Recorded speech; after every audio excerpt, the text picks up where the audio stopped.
Come on. Is it going to work?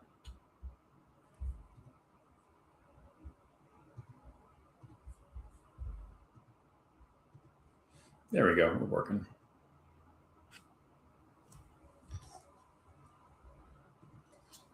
I'm going to get water. I'll be right back.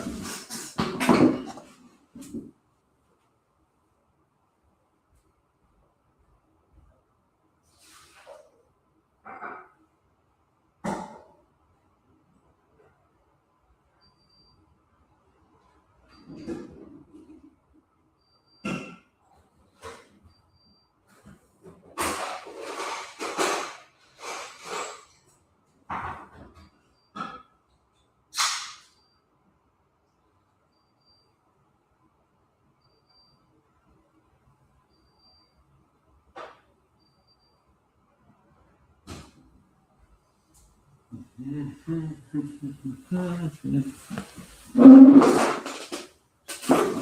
right, now we're rocking.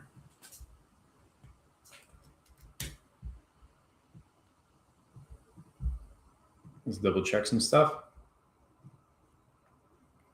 All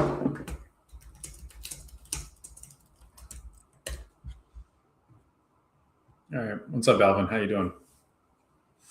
All right, ladies and gents, it's time for questions and answers, Q&As, all sorts of fun stuff. I will tell you, I'm having a rockin' awesome time with Manus. It has solved a lot of bottlenecks, a lot, right? With Cappy, tracking, integrations, communications, just the look and feel is fucking awesome. We lost 2 clients last week. We brought on 3. We're probably going to lose another one this week. There's just a lot of communication, really, really, like a lot when there shouldn't be any. But that's just how it works sometimes with clients. The pod is rocking and rolling. We had somebody turn $11,000 of ad spend into $117,000 of revenue, which is cool. And they collect 50% up front. So that ain't too fucking bad. You know what I mean? And then Thursday, Friday, and Saturday, I'm presenting at Will Nelson's conference. So it should be good. But if you got any questions, comments, concerns, thoughts, ideas, if you want to prompt me on a rant session or anything like that, ask away.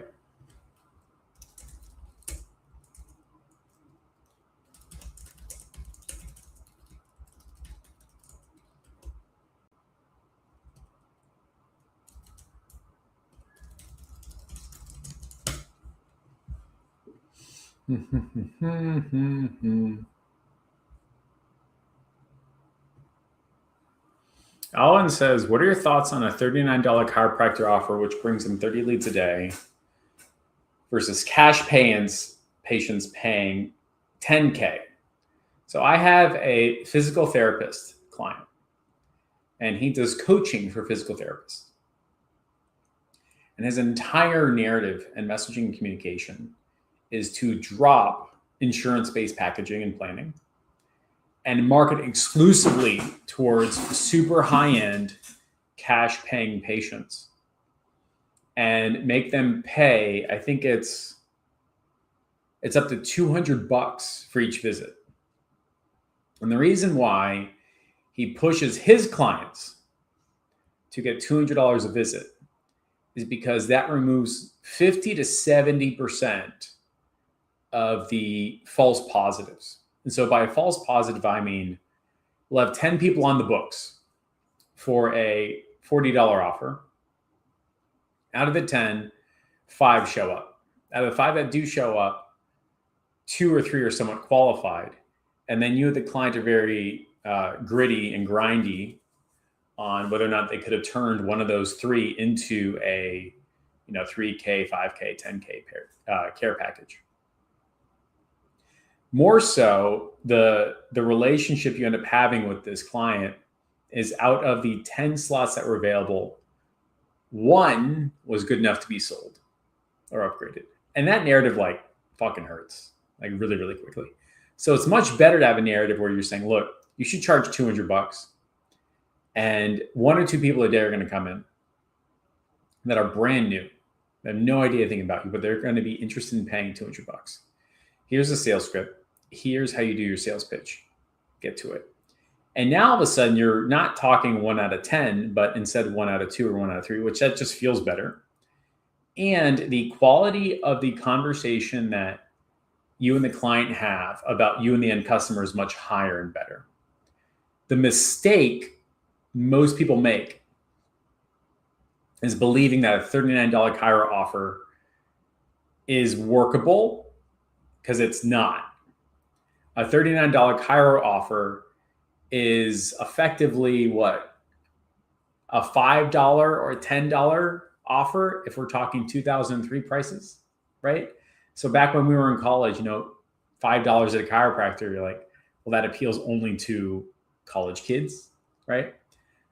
In the modern day and age, $200 offer to go to the chiropractor is much more self-selecting, feels a lot better, and ultimately optimizes for much higher end clients, better client lifetime value, higher client lifetime value, things like that. So my overall narrative is that it's better in the medium and long term to build a business around, I'm pointing to the screen like mobile can see it, around selling 5K and 10K packages than it is trying to flood a practice with $40 appointments. It just feels a whole lot better for everybody involved. So yeah, I for the most part believe that it's better to aim for a $200 fee to see the chiropractor. If they have the branding correctly, the positioning correctly, the marketing messaging correctly, if they have the sales script correctly, if they have the sales process correctly, then all the stuff works. Very often, however, we're running some like irresistible offer, Alex Hermosi, Russell Brunson, Grant Cardone, Dane Kennedy stuff, where like we make massive promises and those massive promises only appeal to very shitty clients.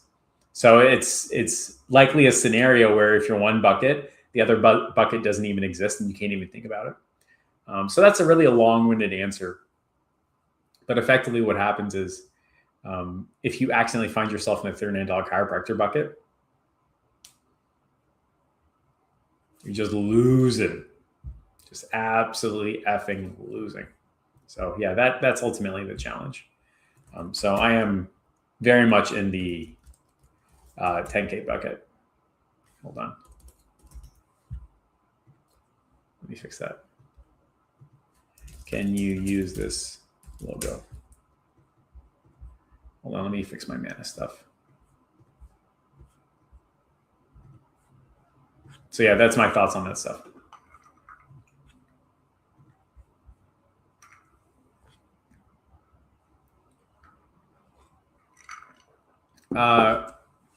Real Shivs is shooting a shot. Saying, do you have any openings? I have a strong track record. Been in performance marketing for 6 years now. I don't think so. No, not unless you have like real explicit, obvious experience. The only clients that I have open for a CSM placement would be, I've got a health coach.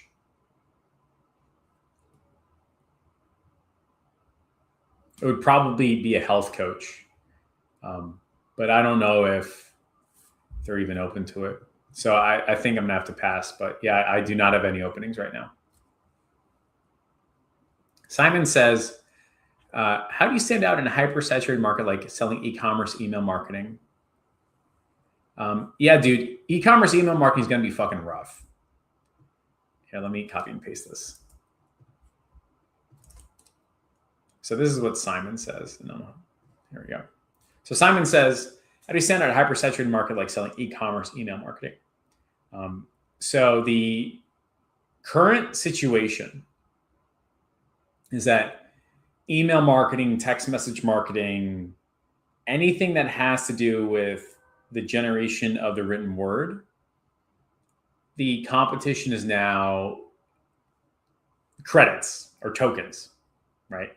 And it's very, very difficult for a person to charge $2,500 a month, 5K a month, 10K a month, when the alternate is $30 a month, right? Very, very, very difficult. Your best bet is to teach or communicate or provide structure or strategy to your ideal clients who want to know how and when and what and why they should deploy that skill set. So for example, if you had a 3-day paid event that was $47 and you were showing e-commerce companies that were doing $100,000 a month who are already using, what is it called? Klaviyo, right? If you're showing them the AI prompts you use and the processes you use to create email sequences that increase customer lifetime value by $500 to $700 a year, so they can go ahead and sell their e-commerce business. That's much more interesting and much more valuable than just saying e-commerce marketing, right? Now all of a sudden we're applying thought processes and higher end thinking and strategy and what and when and how, right?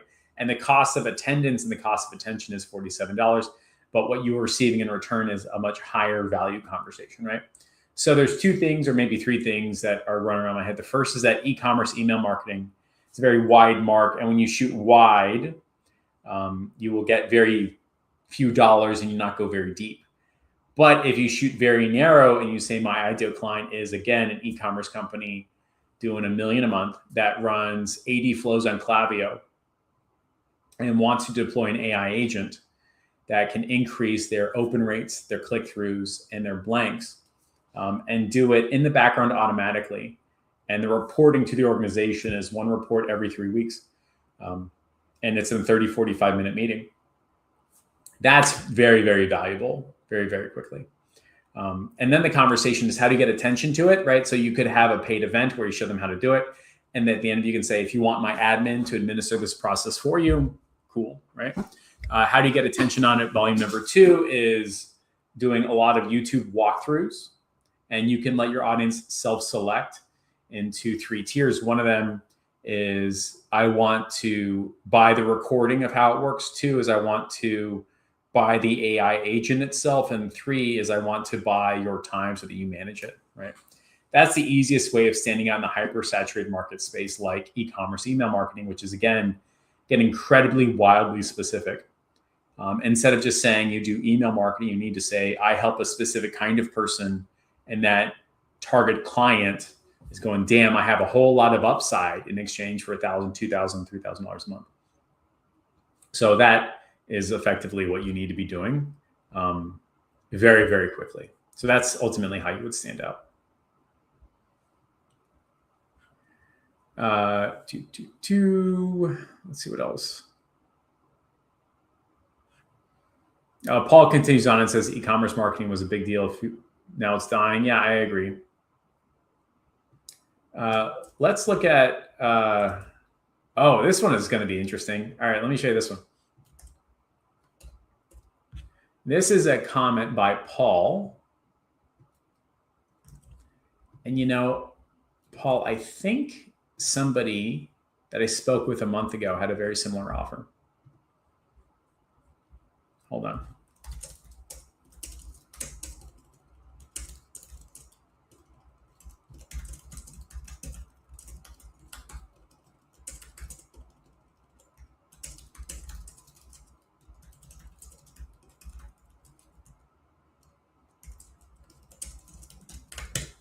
All right, so Paul says, I run website as a service for $100 a month, includes website maintenance code only. Until now, we only did ads with client testimonials. Work great, not working anymore. Correct. So I'll tell you why your ads stop working. Let me bring up my screen.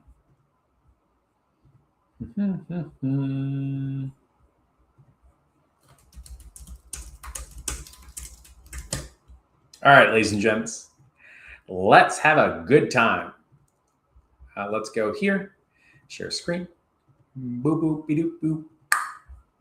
All right. Let me blow this up. Here we go. Why do my ads stop working? This is the question that you are having. And a couple things.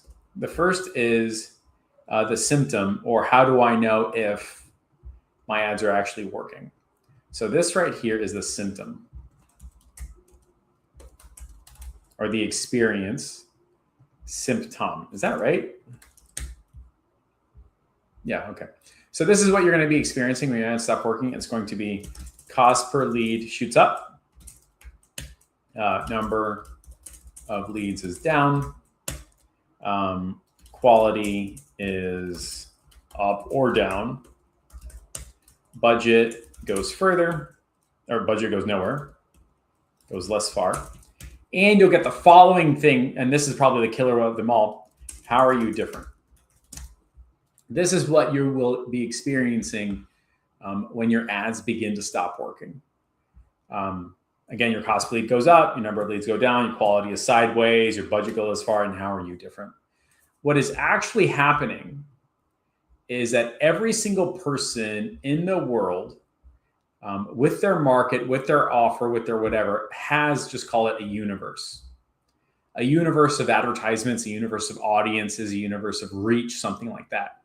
And this reach goes up or down depending upon how big you happen to be at that moment, right? So let's just say that you are a 13-year-old kid starting a YouTube channel and you've got an audience of like 0 people, right? And one day you get like 50 people and you're like, oh, this is amazing. Well, then all of a sudden your audience from left to right, the entirety of this circle and everybody in it is going to be effectively 50 people.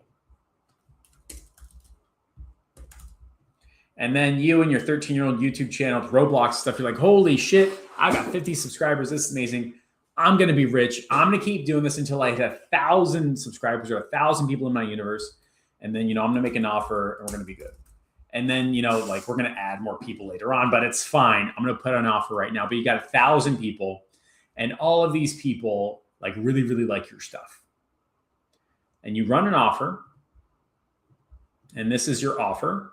Let's just say it's like this sucker right here. And you run your offer. You run it to the 1,000 people. So it's like a bullseye. You're like, this is fucking great. I'm gonna run my ad. And the first week you get like 10 people, like, this is great. And then you run another ad. And it's slightly different, right? So you run a different ad. And then, you have a different ad over here. And these are all like different hooks or communications or something like that, right? They're all like different variations. And then you do this one here, and you do this one here. And then you're like, oh, this is not working anymore, but it kind of works, so sure, fine. And then you do this one here. And you're doing all different ads, effectively to, again, your audience of only 1,000 people. Not everybody's going to buy. Typically, only like 8 out of 100 are interested in buying at any one time. So once you hit 8 people, that's really the end of it. And really quick, you realize we're at up to 6. So you go, okay, let me just go back to the original ad because like it's going sideways. I'm not really sure. And then one day you're like, oh, I'm going to watch some stuff and I'm going to realize I need to do a different ad, just wildly different. It's going to be fucking crazy. I'm going to do something off the wall nuts. I'm going to do this ad, which is like different, right? And they're like, oh, I'm freaking out because there are fewer buyers. I'm going to go ahead and do this ad. And this ad is like the same kind of ad as like I ran the beginning, but it's a little bit different. You know what I mean? And then that goes here. And effectively what you've done is you've shotgunned the 80 people of your 1,000 are interested in buying. And guess what? They all bought. Now what? This is what you're referring to, Paul, which is the ads stopped working because you ran out of people to send the ad to. You did all the different variations, all the different looks, all the different hooks, all the stuff. And usually you don't, but you know what I'm trying to say here, which is you did it. And now your ad stopped working. So you run another ad, another ad, another ad, another ad, and you run out of people to send an ad to. And the reason you're doing this is because you're probably, and I don't know, I haven't deep dived into your ad account, but usually you're only running one type of ad. Usually, I don't want to do that at all. Usually you're only running an ad to your future buyers. you're usually only running these right here, which are your buyers. These are the people that are most aware of what you do and how you do it. They're interested, they're fans, they're like, fuck yeah, whatever you sell them to buy, right? You think you're running it to 1,000 people. You're not. You're only running it to your smallest market here. What you need to do is run marketing messages for each stage of awareness. And this is a very different style of thinking. And it's very difficult to migrate from one to the other. But if you do, it all of a sudden fucking works. So you actually have like 5 stages. You have people who are like just totally unaware that you exist.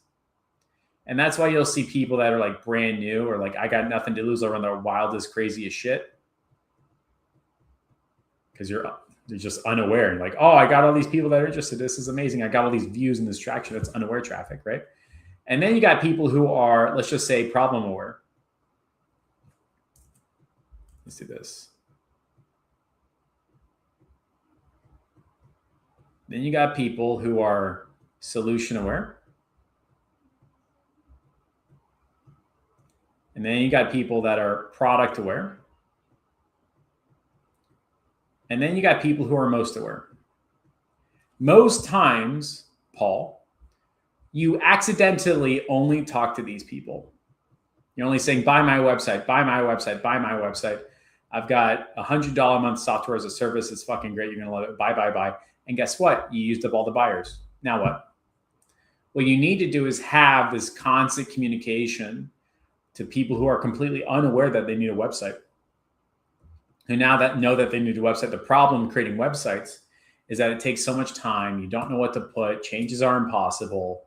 Blah, blah, blah. And you know what? I have a solution, and it's called Jeff Miller WAS, right? And here's what everything does. And by the way, you can buy it now for $99, right? So you need to migrate your line of thinking to away from this style, which is what you're referring to, towards this style. And once you realize that, you go, okay, I've only been targeting the people who are most aware. That bucket is now empty. I need to go back to unaware, problem aware, solution, product. And then all of a sudden your eyes will start working again very, very quickly. And that's how we took a client and we spent 11 grand on advertising. Here we go. And then he ended up making $117,000.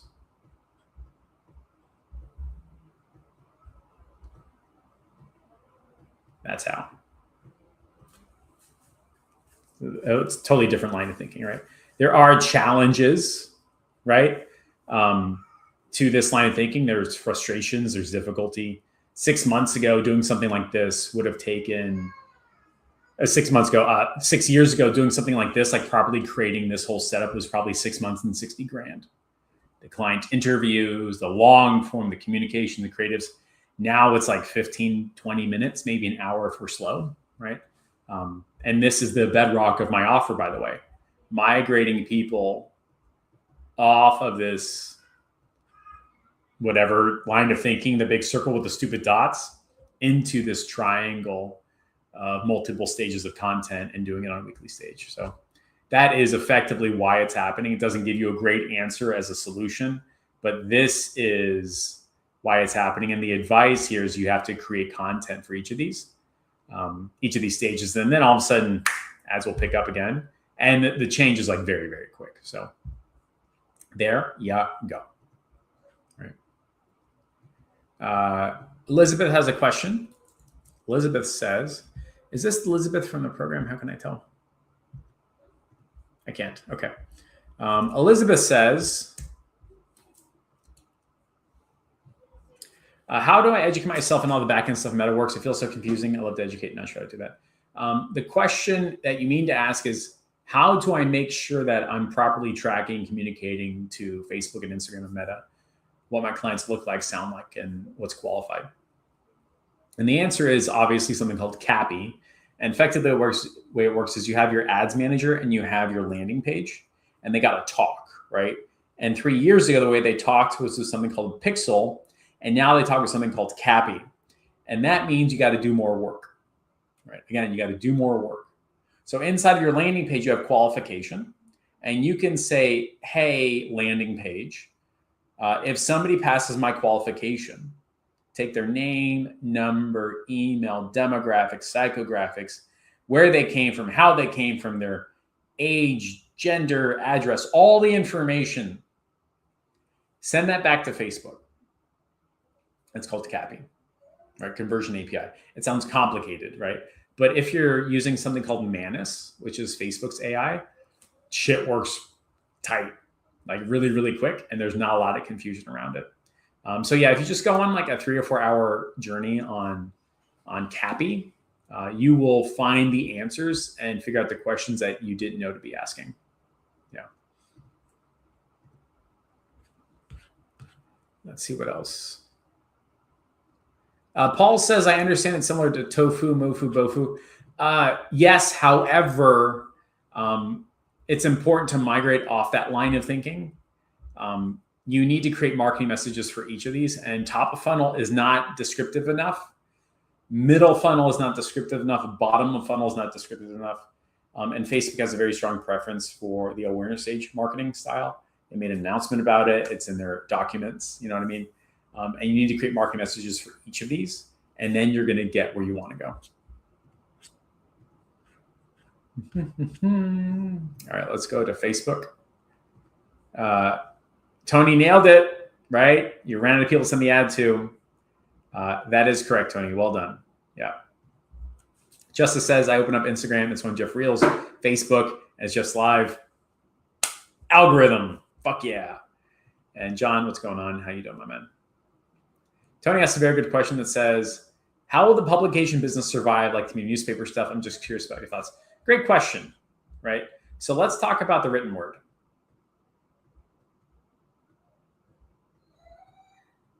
As a concept, right?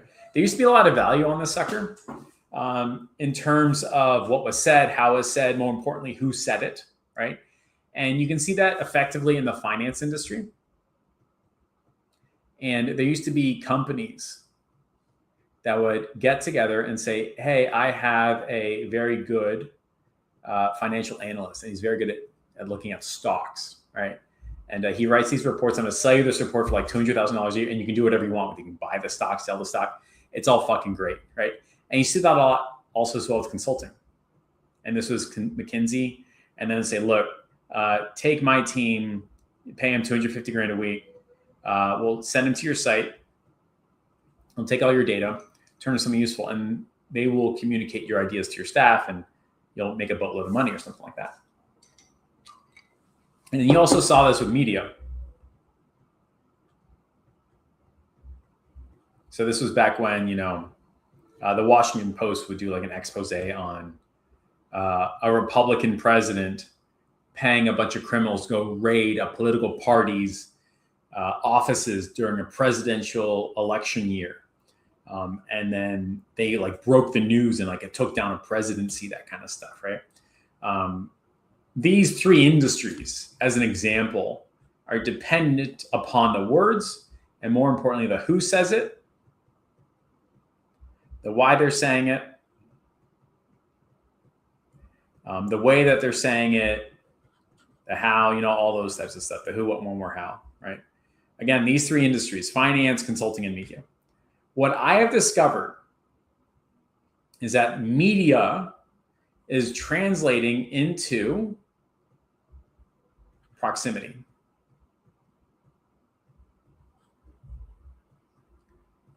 So it's who can you meet? AKA in-person events, right? Business club meetings, associations, things like that.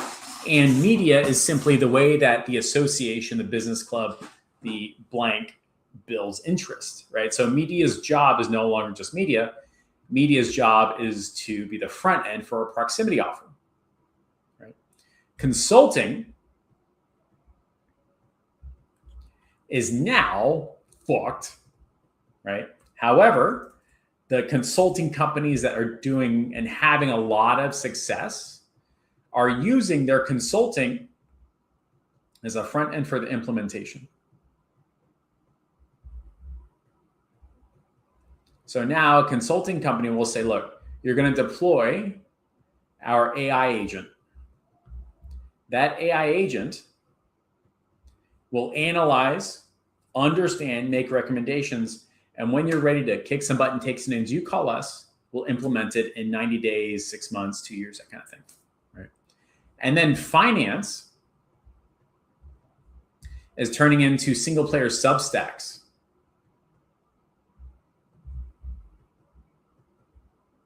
Substack. And these are email newsletters that you can pay up to $10,000 a year. And it's a guy, right, who used to work in a finance company, like, I'm doing this shit on my own, get $5 million a year free cash flow and do whatever the fuck I want. And you see versions of this, by the way, in our industry for like crypto people or trading people or Discord groups or WhatsApp groups, something like that, right? So effectively what happens is the finance part is really just becoming the front end to their Substack. Consulting is becoming the front end to implementation, and media is becoming the front end to proximity, right? What's really, really interesting is, I don't think Substack's the right word. It's probably like alerts or something like that, or timely actions. I'm not really sure. What's interesting about all these industries is that they are becoming more profitable and more successful when they move into this. So for example, a solo, how do I say this? A subject matter expert at Goldman Sachs gets paid $2 million a year. He's got to work 18 hours a day. But the second he goes, I'm doing this on my own, Substack, he starts making $3 million a year, working 2 or 3 hours a day, gets to think a lot, right? The consulting company that only does consulting can now deploy an AI agent, and that AI agent can effectively build an implementation plan, tell the client about the implementation plan, make a phone call. That consulting company already knows what's up, and they can deploy 2 or 3 people. Their margins are better, faster, and stronger than ever. And what's also interesting in media, so and this is your question to me, Tony, is that the transition from media to proximity.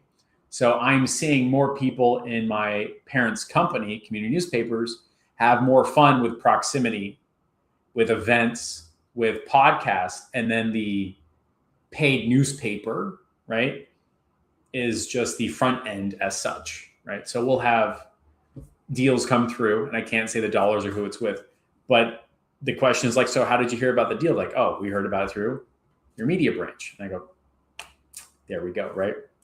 So again, in the agency space, which is effectively always 6 years ahead of the curve, you would run ads to your offer, right? Now these are going through the same transitions, which is the core of your business became awareness for the next tier of your business. And for what I'm seeing with me, a lot of people say, Jeff is in like the ads game, right? My offers are $2K set up $2K a month, and that's done for you. We have a $1K set up $1K a month done with you. And if somebody wants one-on-one, it's $5K, right? And these are all monthly charges. If they want ads, here it is, right? But also, as it turns out, the ad by itself has less and less value. What they really want is implementation, and they also want proximity, right? So that's just how I think about all this stuff with changes, with AI, with the movement of markets and things like that. And that's my thoughts. So there you go. Single player Substacks. Yeah, that is correct. Yeah, those are wildly profitable. Yeah. Let's see what else.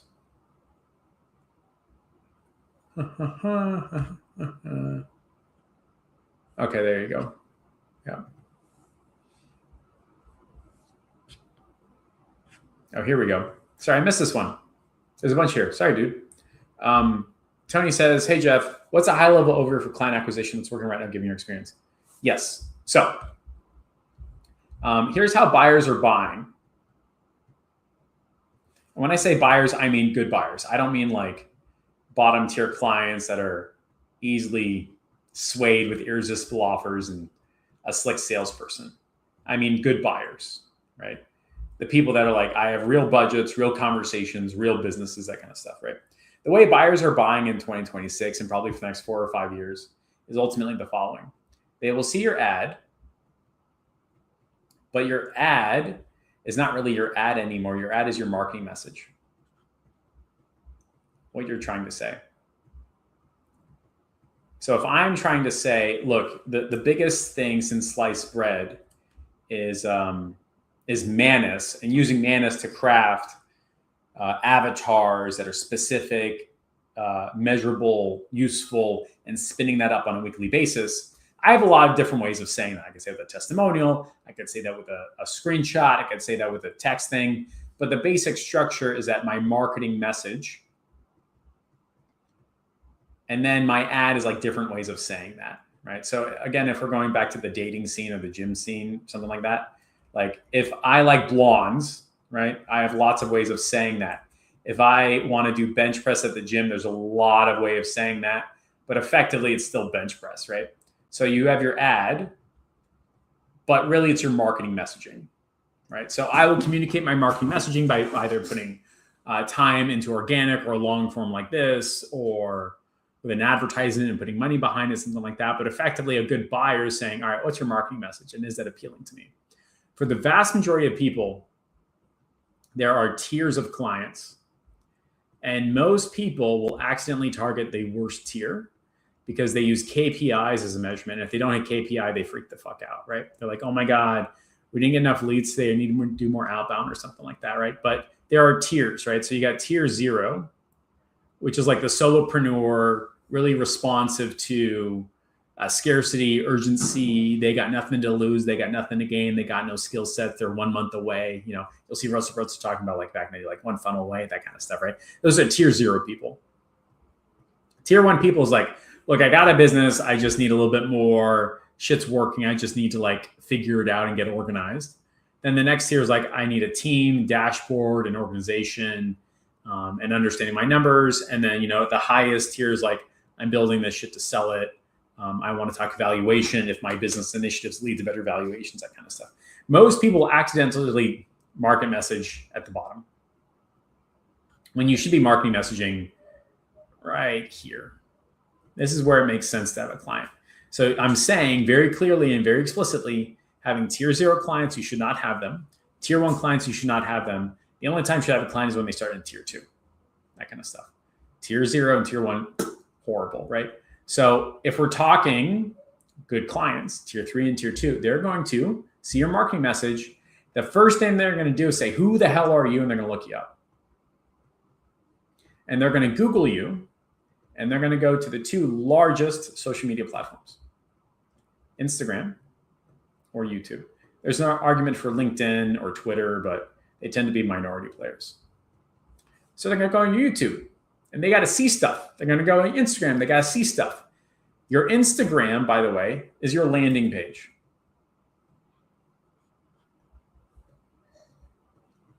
Your YouTube is your sales page.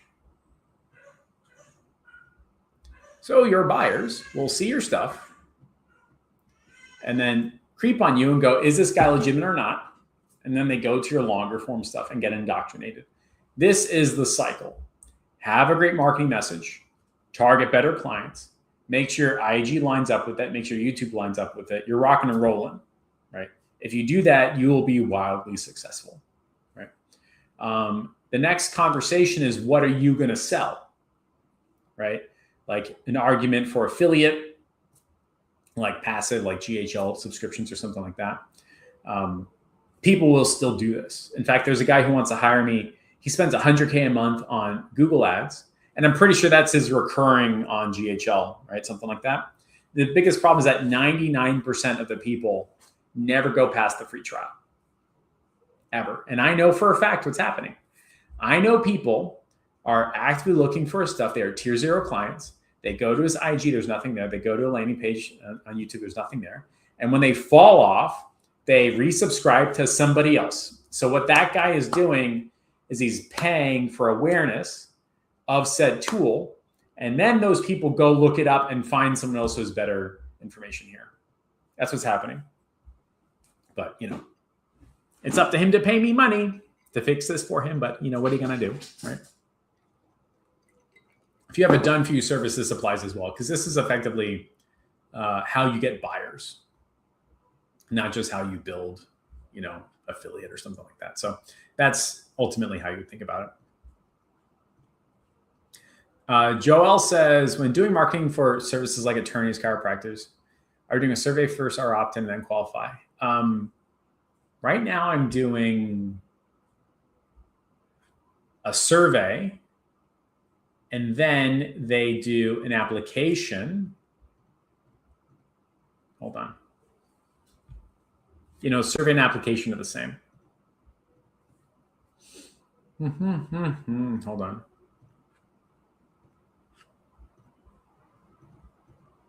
Let me see. Yeah. So the way it works right now, and I'm not going to show you this, tough, is we have an ad that goes to a landing page, and that landing page is a survey. After they do the survey, they can then book a survey and then name, number, and email. After that, they can then book a application. Or no, I'm trying to say this without saying it. Add to the landing page. Inside the landing page is a questionnaire. At the end of the questionnaire, we ask for their name, number, and email. That questionnaire says you are good to go. You will pass this qualification. After that, we send them to a thank you page. A thank you page says we just sent you a text message. Use that to book. That's what we're doing now.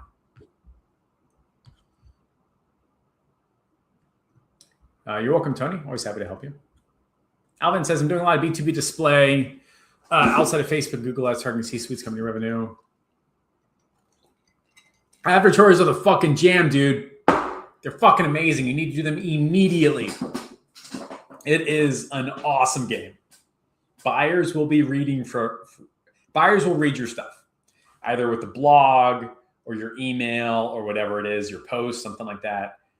And even an ad, right? So your ad can be that advertorial. That's where I put a lot of my ads.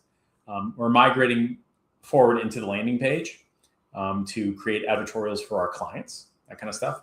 But yeah, dude, advertorials are fucking awesome. You 1000% should be doing that. No other ifs, ands, or buts.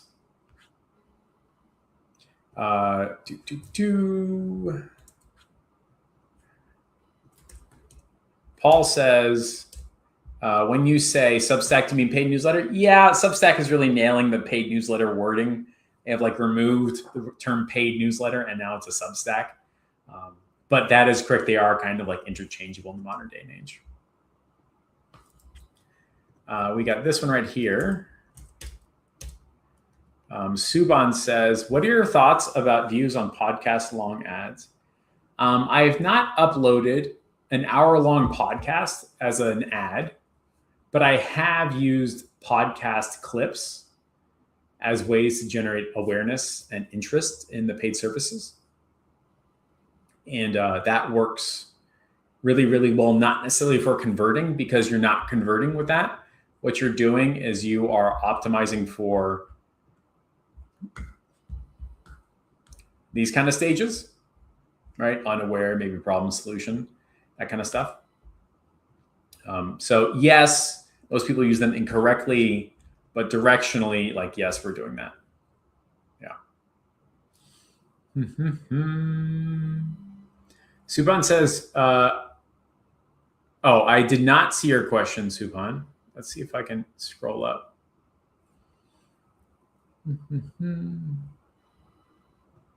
Oh, here we go.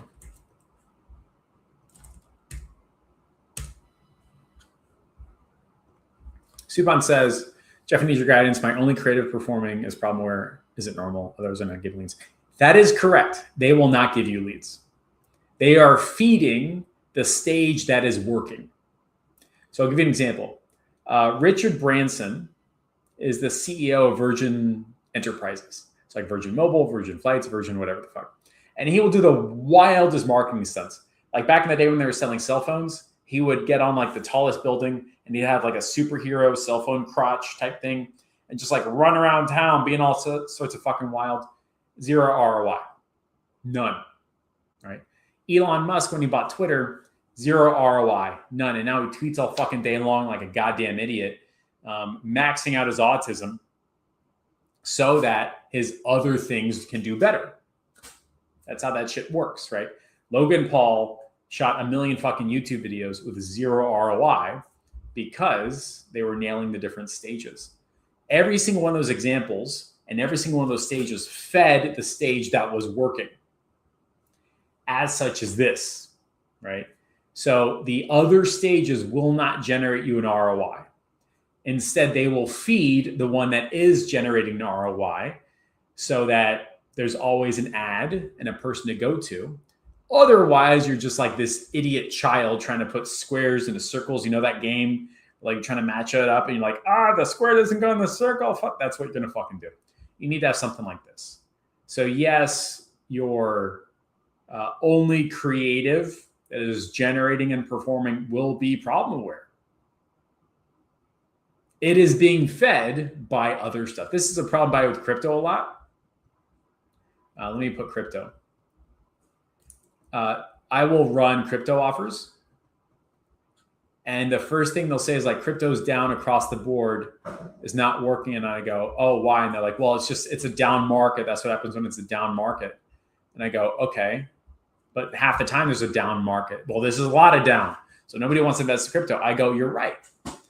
But when there's an up market, what's happening is there's a fuck ton of news feeding the unaware stage. A lot of people are seeing it in all the headlines. Oh my God, what's going on, right? And then all of a sudden, there's a lot of people ready for the problem-aware stuff. And there's a lot of people for the solution-aware stuff, right? All the way down.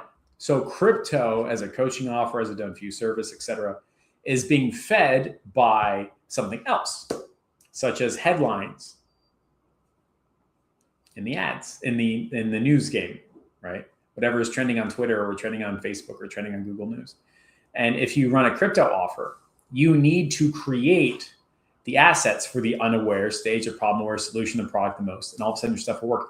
Here's what's interesting, by the way, especially for crypto offers, is that when you fly by the seat of the news and you are, I guess you could say, subject to the news's headlines, you'll have these like big swings and ups and downs. Like, we're massively profitable, everything is cheap. Oh my God, everything is bad. It's going to be like this. This is your business. When it's in the news, there's a lot of people interested. A lot of people buy stuff. It's not in the news. I'm not doing crypto right now. Blah, blah, blah, blah, blah. So what ends up happening with crypto people is they'll call them market stages where stuff is cheap and stuff is expensive, et cetera, et cetera, et cetera. And when they come to me and they're like, I want to break out of the cycle, I say, okay, we have to create these assets. And then when we create these assets, guess what happens? It is more expensive. Because they're not getting 1 million views a day on Ethereum, on Bitcoin, on what Ajax or AVAX or something like that. They're not getting that. They're down here and we start building this stuff up and they're like, oh, this isn't working. I want to cancel. This is like the worst thing in the world. And I go, it's not. You're in the bottom. Remember how you said that to me? But more importantly, the bottom that you have now is not the bottom that you had last time. So if you look at the cost per, let's just say, booked appointment of a crypto offer that is dependent upon headlines and news, it looks like this. It'll range from like $700 cost per booked appointment because it's not in the news anymore. And what it is, it's $80 per booked appointment. We'll do this, right? Oh, it's fucking horrible. It's great. It's fucking horrible. It's great. When we introduce these assets, all of a sudden it's 80 and it's not 700 more. It's 80 and then it's 500. It came up 80 and then 500. And then all of a sudden it's not 80 anymore. It's 70 and it's 7,400. And then it's 460. And then it starts to do this because you're generating your own interest, feeding your other stages. When a crypto offer is unaware of this, when they think it's all based upon Google News headlines or it's trending in the marketplace, the success of their business is up to the whims of the internet. But if they start building out these structural assets like long form, avatars, blog, YouTube, all of a sudden their business becomes a lot more steady. However, it does not happen overnight. As such is the problem with a lot of my clients who expect something to happen in 36 hours or less. That's just how the game works. Supan says, how much do you spend on testing one creative? I'll spend $100, and if it's good, I keep it. If not, we just continue on the rotation. Paul says, hold on, let me close this out. Paul says, email marketing was a big market a few years ago. Oh, sorry, I skipped it. My bad. Let me scroll back down. Suban says, so this means I'm doing something right? Directionally, yeah. Ultimately, the challenge with marketing is that you're never 100% right. You range between like close and a no cigar. You're never like on target. You know what I mean? But yeah, you are correct. Yeah. But I think that's everything. I think that's all the questions.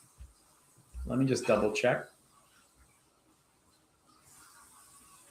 Syed says, how can I learn stuff from you? Do you have any recorded lectures? Yeah, go on my YouTube channel.